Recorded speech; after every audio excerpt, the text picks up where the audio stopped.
Bueno, recién con todo esto que contaba puntualmente de Telam, ¿considera que la gente se lo creyó a eso en ese momento? La gente no sabe que si el Pucará Claro, técnicamente puede atacar una fragata o no. Poca gente sabe que el Pucará es un avión para la lucha antiguerrillera. Así que la gente se deja engañar. Lamentablemente la gente lee las noticias sin sentido crítico. Por eso es que tantas mentiras sobre la guerra de Malvinas están ahincadas en el inconsciente colectivo, porque no somete a la duda si le están tomando el pelo, si le están diciendo la verdad. La gente es muy poco crítica con la información que se le brinda. Sí, bueno, de hecho hace más o menos unos 10 años que está esta separación entre los pro gobierno y los que no están a favor. Ha llevado hasta a los canales de televisión tomar esa postura. Lo que pasa es que mayoritariamente se impuso el discurso desmalvinizador. Ahora quizás en los últimos tiempos se está abriendo paso a la verdad sobre Malvinas porque tiene su peso propio y más temprano que tarde va a aflorar. Pero los que queremos que se conozca la verdad sobre Malvinas, tenemos enfrente la maquinaria del establishment, del gobierno, de los medios, de los periodistas, de los políticos, y es muy difícil combatir contra eso. Sí, bueno, de hecho nosotros como agrupación anexa, vamos a llamarle al Centro de Veteranos de Guerra, lo que pregonamos es justamente eso. Por ahí cuando me lo preguntan, tanto a mí como al resto de mis compañeros en alguna cena o en algún partido de fútbol, en una comida, ¿qué es lo que te lleva a defender Malvinas? Y bueno, para nosotros, siempre digo lo mismo, ¿no? No pretendemos hacer como los norteamericanos, como el establishment que usted nombraba, que muestra que prácticamente se ganó Vietnam, cuando en realidad fue una guerra que se perdió para ellos. Nosotros tenemos bien en claro qué fue lo que pasó en Malvinas, pero buscamos mostrar las otras historias que hay detrás de la guerra y detrás de la historia oficial que nos contaron. Ha sido una coincidencia que hoy tengamos en el estudio a quien fue mi maestra de quinto grado. Yo recuerdo que en ese momento, en el Manuel Santillana, Malvinas ocupaba 10 centímetros prácticamente de texto.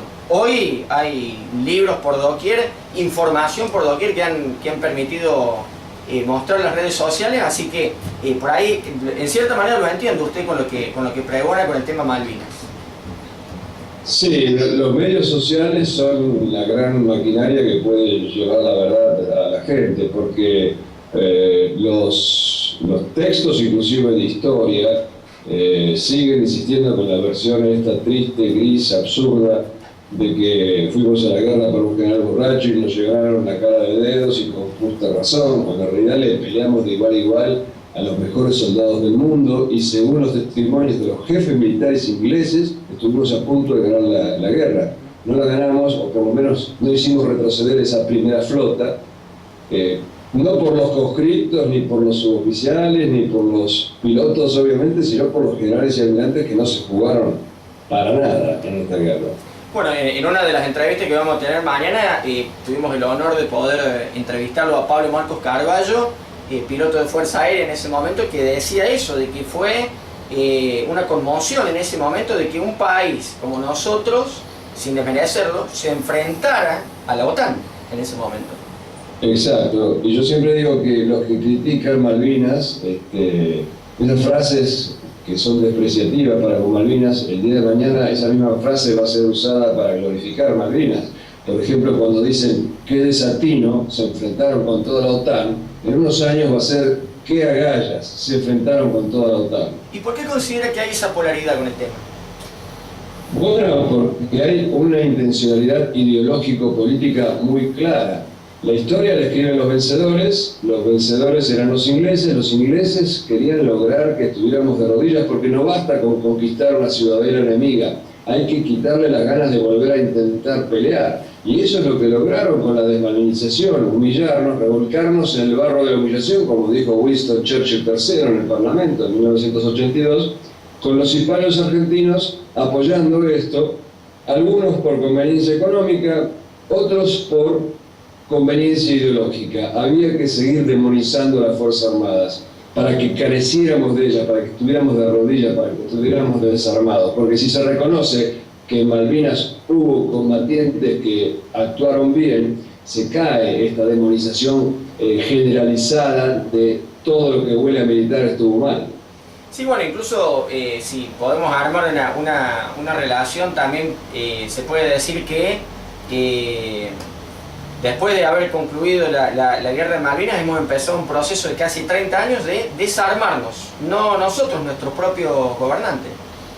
Totalmente, totalmente. Estamos de rodillas y la gente no se acuerda de que el pueblo que no quiere mantener su propio ejército después termina manteniendo un ejército extranjero, porque las riquezas territoriales, acuíferas, petrolíferas que nosotros tenemos y que se están acabando en todo el mundo, algún día las van a venir a buscar y no vamos a tener cómo defenderlas, como ahora, por ejemplo, no podemos defender la depredación que se hace con los peces en la costa argentina y tantas otras cosas. Bueno, es como decía el gran Zeinaldin, el único gran Zeinaldin, que decía de que el nuevo orden mundial nos encontrará con las manos en la nuca y arrodillados.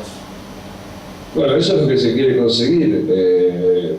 Lo que pasa es que también a la gente le han lavado el cerebro de que militar es sinónimo del mal, y no hay peor mentira que la generalización. Sí, los militares del proceso cometieron errores y horrores, pero no se puede generalizar y sobre todo no se puede anular las Fuerzas Armadas. Por eso es como si un profesor de matemáticas abusa de un niño, pues hay que expulsarlo, meterlo preso, castigarlo fieramente, pero uno no va a anular la materia de matemáticas, porque apareció un profesor de matemáticas que era un villano. Y acá hemos anulado las Fuerzas Armadas.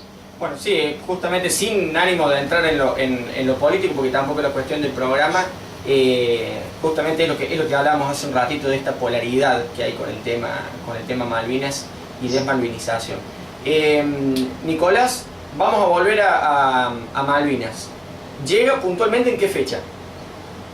Bueno, llegué el 3 de abril, después estuve entrando y saliendo y ya a partir del 23 me quedé hasta prácticamente el final, porque cuando el 13 de junio nos enteramos de que Menéndez se ha propuesto rendirse al día siguiente, que nos agarramos con mi camarógrafo una gran depresión.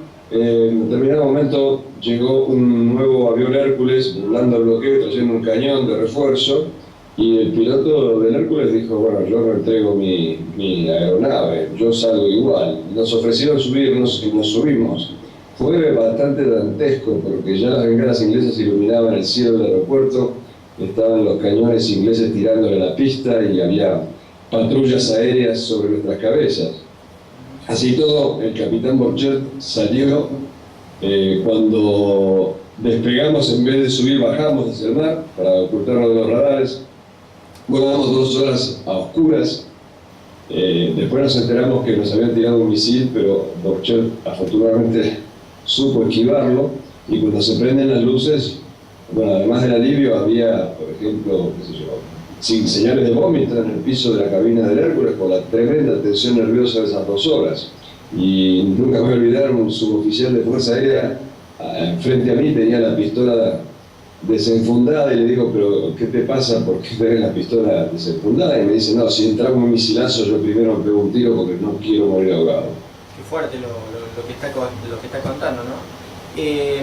Nicolás, cuando usted llega a Malvinas, que llega prácticamente con el resto de la tropa, por la fecha en la que usted nos está indicando, ¿cómo era ahí Malvinas? ¿Qué había?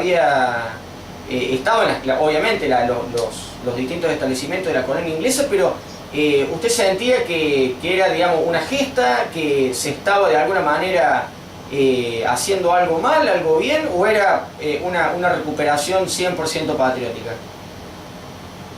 No, yo lo que tenía muy en claro es que iba a haber una guerra, cosa que los integrantes de la Junta Militar y los oficiales creían que no, porque si no se entiende que Inglaterra provocó la toma de las Malvinas por sus intereses personales y apoyándose en Estados Unidos, no se puede entender por qué sucedió la guerra.